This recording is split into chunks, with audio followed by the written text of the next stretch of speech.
बातें करते हम खेतों की और उसके रखवाली की, बाग बगीचा फल फूलों और फसलों की हरियाली की।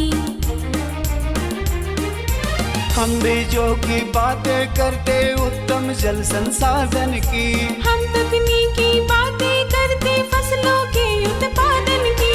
हर किसान का सपना सच हो जीवन सुखद बनाने को, गाँव-गाँव के हर आंगन का प्यारा सा ही दर्शन।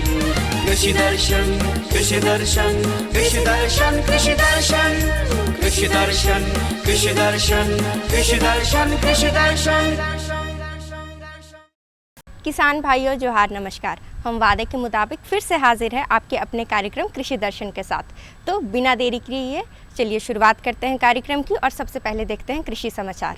नमस्कार, कृषि समाचार में आपका स्वागत है। मैं हूं दिव्यांशु। आइए देखते हैं आज कृषि समाचार में क्या है खास। खेत की जुताई के बाद खेत को खरपतवार से करें मुक्त। एग्रीस्टेक योजना के तहत किसानों की बनेगी फार्मर आईडी और शिमला मिर्च की खेती के लिए अनुशंसित प्रभेद में लगाएं भारत। अब समाचार विस्तार से।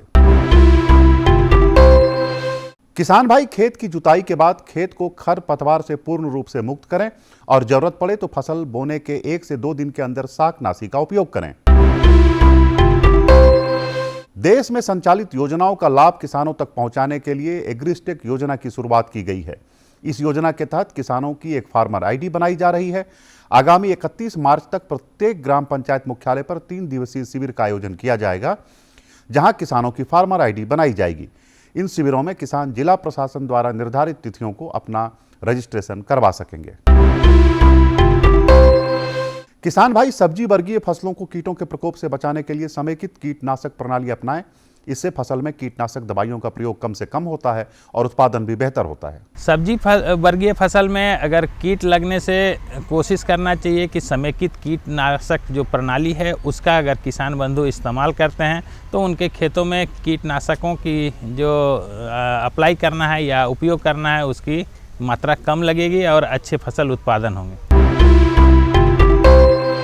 शिमला मिर्च की खेती से अधिकाधिक उत्पादन लेने के लिए 375 ग्राम बीज प्रति हेक्टेयर लगाएं।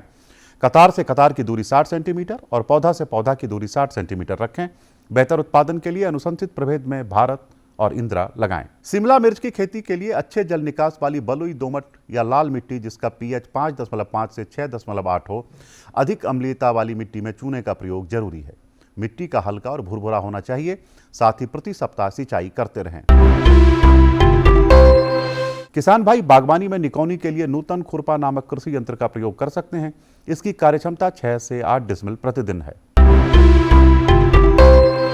आज की विशेष जानकारी है गोभी फसल के पौधों में हीरा पृष्ठक कीटों के नियंत्रण के बारे में। किसान भाई गोभी फसल के पौधों में हीरा पृष्ठक कीट आरंभिक अवस्था में दिखे तो 1 ग्राम बीटी दवा को प्रति लीटर पानी की दर से मिलाकर घोल बनाएं और फसल पर छिड़काव करें। या गोभी का पौधा लगाने के 18 से 25 दिनों के बीच निर्मित दवा 5% का फसल पर छिड़काव करें।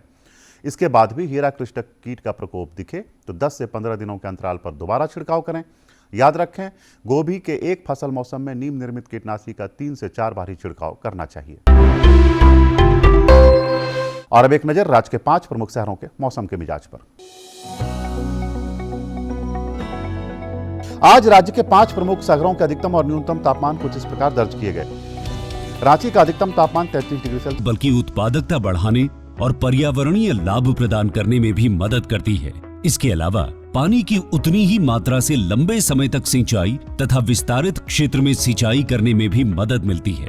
इसे ध्यान में रखते हुए माननीय प्रधानमंत्री श्री नरेंद्र मोदी जी के दूरदर्शी नेतृत्व में कृषि एवं किसान कल्याण मंत्रालय ने साल 2015-16 में पर ड्रॉप मोर क्रॉप यानी प्रति बूंद अधिक फसल योजना लागू की थी।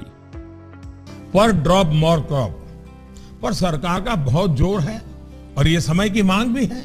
साथियों, माइक्रो इरिगेशन भी इनपुट कॉस्ट कम करने का और ज्यादा प्रोडक्शन का बहुत बड़ा माध्यम है और एक प्रकार से एनवायरनमेंट की भी सेवा है।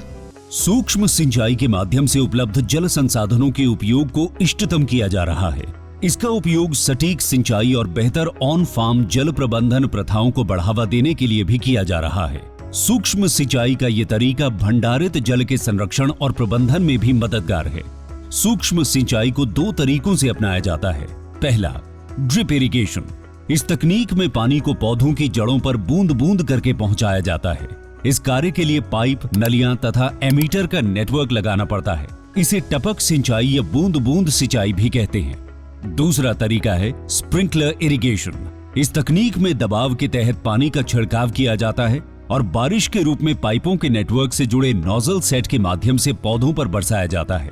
योजना के मूल्यांकन से पता चला है कि माइक्रो इरिगेशन से जल उपयोग दक्षता में लगभग 30 से 70% तक सुधार हुआ है। विभिन्न फसलों की उत्पादकता में 9 से 60% तक की वृद्धि हुई है तथा गुणवत्ता भी बढ़ी है। किसानों की आय में 10 से 69% तक की बढ़ोतरी हुई है। पंपिंग में विद्युत ऊर्जा और डीजल की बचत हो रही है। साथ ही इससे ग्रामीण क्षेत्र में रोजगार के अवसर भी उत्पन्न होते हैं। पर ड्रॉप मोर क्रॉप यानी प्रति बूंद अधिक फसल के तहत ड्रिप और स्प्रिंकलर सिस्टम के लिए सरकार छोटे और सीमांत किसानों को 55% और अन्य किसानों के लिए 45% की सहायता प्रदान करती है। इसके अलावा कुछ राज्य सूक्ष्म सिंचाई को प्रोत्साहित करने के लिए किसानों को अतिरिक्त सब्सिडी भी प्रदान करती है। इसे लगाने के लिए एक लाभार्थी को अधिकतम 5 हेक्टेयर क्षेत्र में सूक्ष्म सिंचाई हेतु सहायता मिलती है। पिछले 9 वर्षों में प्रति बूंद अधिक फसल यानी पीडीएमसी योजना के माध्यम से सूक्ष्म सिंचाई के तहत लगभग 78 लाख हेक्टेयर क्षेत्र को कवर किया गया है, जो कि 81% से अधिक सूक्ष्म सिंचाई कवरेज है।